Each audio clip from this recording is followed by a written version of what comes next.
So you're the juice feasting guy. I'm the juice feasting guy. I'm one of the juice feasting guys. I'm one of the representatives of this thing out there, this entity that we call juice feasting. And the person who discovered it was my good friend and colleague John Rose in Houston, Texas. We'd been doing it for about 10 years when I came onto the scene.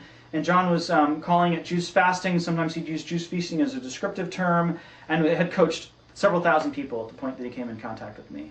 And I was so sick, I was willing to hear anything.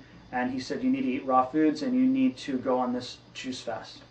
And I said, okay, tell me what to do. And he said, you need to get a little press-style juicer, and you need to drink about a gallon of juice a day or more. I said, whoa. I said, I've juice fasted in the past, but that was like a couple of quarts of juice, like max. I mean, I didn't really have any amounts. And so I started drinking a gallon of juice every day. And in 3 months, all my symptoms were gone. I had lost 50 pounds. I felt amazing. And I said, I've got to teach other people about this. It took me about 2.5 years for it finally to dawn on me that we really needed to call this juice feasting. And the reason that I call it juice feasting is because it's really not a fast. It's a cleanse, but you're giving your body every calorie that it requires. You're getting all the fat, all the protein, all the carbohydrate that you need, all the phytonutrients, probiotics, and so forth. All the nutritional elements that we want out of our food, you're getting from a juice feast, with the exception of fiber. And you're not getting fiber for a very good reason.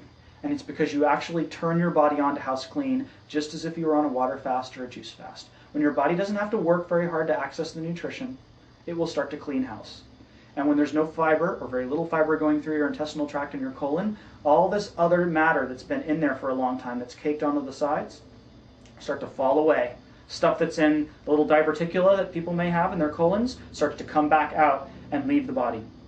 And because the colon and the intestinal tract empty out, the body realizes that, oh hey, I can move more stuff down there. And so it will do that.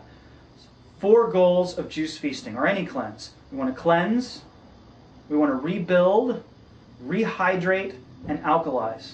We want to cleanse out the 65,000 toxins that are in the environment that humans have created. We want to get all that stuff out of there.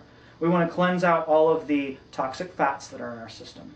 We want to cleanse our cells of any other heavy metals that are there. We want to rebuild. Rebuilding, what does that mean? You've got cells that are damaged from the diet that you've been eating, the fact that you've been dehydrated, which we'll get to in a second. You want to rebuild all those. You want your body to shed the old cells and rebuild new ones. And you want to save the cells that are kind of healthy, but they just need to be rebuilt a little bit. So you've got to rebuild in that way. Also, you want to rebuild your musculature. A lot of us have been sitting at the computer for a long time, you know how that is. And so you want to feel good enough that you'll actually get out and exercise and start to build some muscle. Because the more muscle you have, the lower your blood sugar is going to be, and that's really good. Because about 1/3 of Americans right now are pre-diabetic, and they don't even know it. That's about 100 million people right now. So strong body, an active body, really good. So cleanse, rebuild, rehydrate. We're about 90% water when we're born. We're closer to 50 or 60% water when we die. And being dehydrated basically compromises every function in the body. The ones that you're going to see, immune system function, mental function. Your joints are also going to dry up though, and they're going to start to hurt. So a lot of people come to us to do juice feasting and they just have osteoarthritis or rheumatoid arthritis. That gets fixed. Just like that. Okay? They've got problems, in big joints it even works. They've got acid reflux disease. That gets fixed actually just by rehydrating yourself. That's what I had. I was just dehydrated basically. And I had low alkaline minerals. Okay? So cleanse, rebuild, rehydrate, and alkalize. That's the last one. Most important alkalinizing mineral, organic sodium. Where's a good place to get that? Bok choy or celery. 2 really good sources of it. We suggest on a juice feast you get in about a head of celery every day. Okay? And that will resupply organic sodium. And the reason it's so important is because organic sodium lines the lining of the stomach to keep the stomach acid in your stomach from burning a hole right through the wall of your stomach. And the other thing that it does is it serves to alkalinize the acid mixture coming from the stomach down in the small intestine. And this may sound boring, but it's really important. Because when that acid mixture comes down the small intestine, if your body cannot alkalinize it, if it doesn't have enough organic sodium, then it will line the intestinal wall temporarily with mucus. And what that also means is you don't absorb the nutrition from your food. And this happens for a lot of people at the lower parts of the spectrum of diet. They've got a lot of mucus lining the small intestine, and they're not accessing the nutrition they get. How much nutrition comes to the wall of the small intestine? According to Dr. Richard Anderson, who wrote Cleanse and Purify Thyself, about 90% of your nutrition comes through the wall of the small intestine. And it has to be alkaline first, because your blood is alkaline. Our blood is alkaline. Our saliva is alkaline, our urine's alkaline. So juice feasting, a gallon of fresh pressed juice that you make every day. And why is this so important? Why has this come along now? Because so many of us are sick.